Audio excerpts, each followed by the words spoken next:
Hi everyone, it's Julie from sproutsandstems.com here. Today's video is going to be Rhaphidophora tetrasperma propagation, also known as the mini monstera. I did a care guide recently, so I'll link that somewhere if you're interested in Rhaphidophora tetrasperma care. I'm back this week. Sorry I didn't post last week. I had to send in my laptop last minute for a battery replacement, so I was offline last weekend, but I'm back. Before we get into the propagation tutorial, please subscribe to my channel so you don't miss any new planty content from me. And please also check out my Patreon link in the description where I post more planty content, but exclusive to Patreon only. Now we will get in to the video. Propagating Rhaphidophora tetrasperma is pretty much just as easy as propagating any other vine. The nodes are very easy to identify, and we will discuss that so you know how to identify them. The only difference, which isn't really that big of a deal, but they have thicker, sturdier stems than other vines, so you might just need to use like a little bit heavy dutier pruning shears. And these are my pruning shears that I got at the Dollar Tree, and they're working great, so amazing. Oh, and really quick, I just wanted to show you, not related to propagation, but just because it's cool. Look, so this is a climbing plant. It'll use its aerial roots to, in the wild, grab onto a tree and climb up the tree. So look, hold on, bear with me. Do you see this aerial root? It's attached to this stem and it's wrapped itself around this stem. That's what these plants will do in the wild. That's how they'll climb up things, and the aerial root just kind of thought, oh, maybe this is something I can hook onto, and it did. So yeah. Always cool to see plants doing things that they would normally do in the wild. So a refresher on the nodes, which I always do before propagation tutorials. The nodes are where new growth comes from. That's roots, including soil roots and aerial roots. That's leaves. That could be other like branches off of a main stem. It's where new growth comes from, and when we propagate plants, we want to grow new roots on the cutting. So that means we have to cut just below a node, and I'll show you, below a node so that the node will be included on the part that is cut off the plant, and new roots will eventually grow from that. So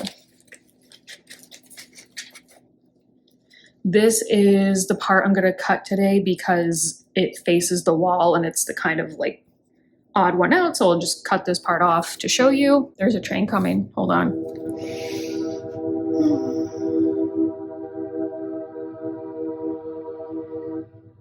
The nodes, remember, where basically anywhere growth grows out of the stem. So all these little bumps, this, that, that. There's a little aerial root growing out of this one. There is a whole new leaf growing out of this one. Leaf, leaf, aerial root, and leaf. So all of those bumps that you see along the stem are nodes. And snippy, snippy. Wait, hold on, open up.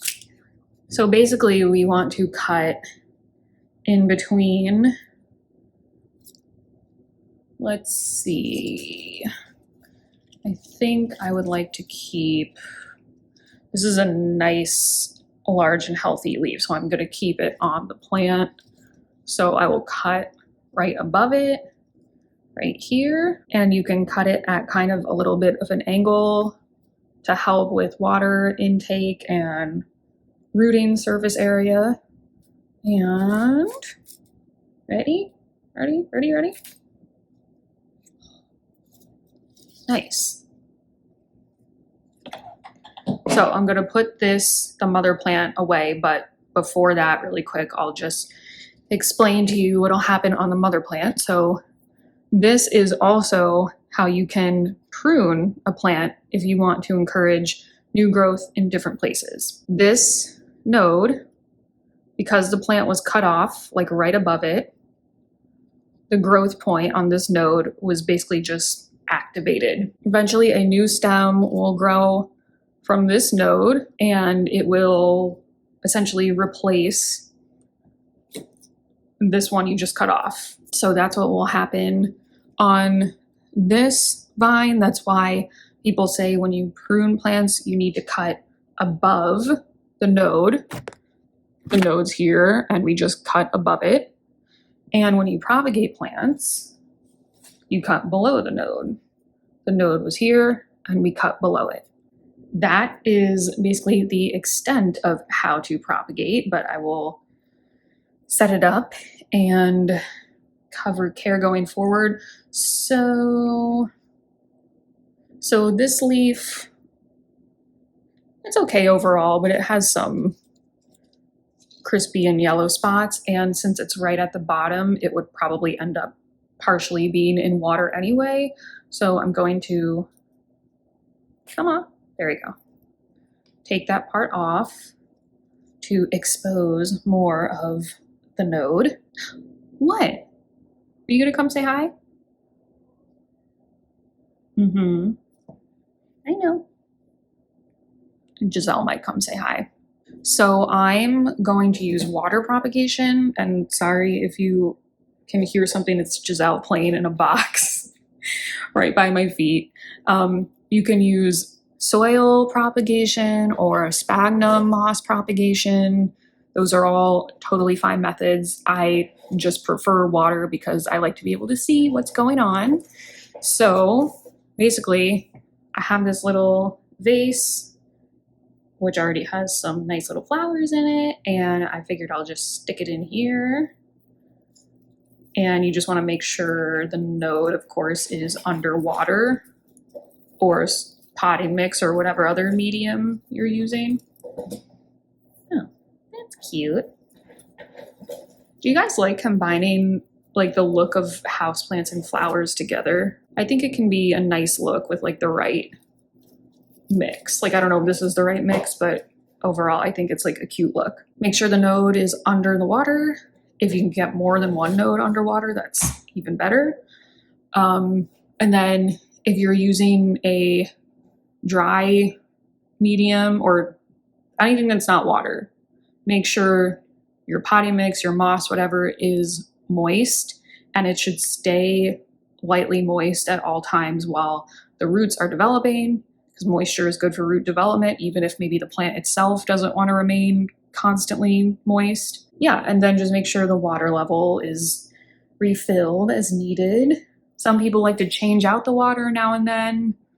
I just kind of let it go and just keep refilling it. Put the cutting in medium to bright and direct light. If you have humidity, that's helpful too. You can put a, hi, I know now you're gonna come try to eat something you're not supposed to eat. Humidity is helpful as well. Say hi. Say hi. Hi, baby. Love you. So you can put like a gallon Ziploc bag over the top of this. That'll be not necessary, but it definitely is helpful to promote root development. And yeah, after some time, you'll start to see little roots growing, and there's no set amount of time it takes. It's not like after 1 week you will see roots. It could depend on the time of year. It could depend on your environment in general, the light level, blah, blah, blah. Just, it's a little bit of a waiting game, so be patient, but eventually you'll see roots growing. I like to wait until the roots are 2 to 3 inches long before potting them up into potting mix. If you like, you can leave it in water. It's a cute look. It probably won't grow as fast, but it'll definitely still grow in water. And yeah, that's that. Once it's potted up or in its like permanent situation, however, you can start caring for it like a normal plant. This one, I'm probably going to just stick it right back in to this pot because I want to grow this one nice and full and big. So yeah, I'll probably stick it into the pot I took it off the back that faces the wall. I'll probably put it like in here somewhere. Pretty. That is actually really pretty. I like this. Maybe I will keep it in water actually. We'll see. We will see. So that is it for the Rhaphidophora tetrasperma mini monstera propagation tutorial. Super easy. Once you learn to spot the nodes, it's basically just snip and then wait. So let me know if you have any questions. I'm gonna go clean off my balcony so I can start using it because it's getting warm, yay! Please subscribe to my channel, check out my Patreon, and thanks for watching today. I'll see you guys soon. Bye.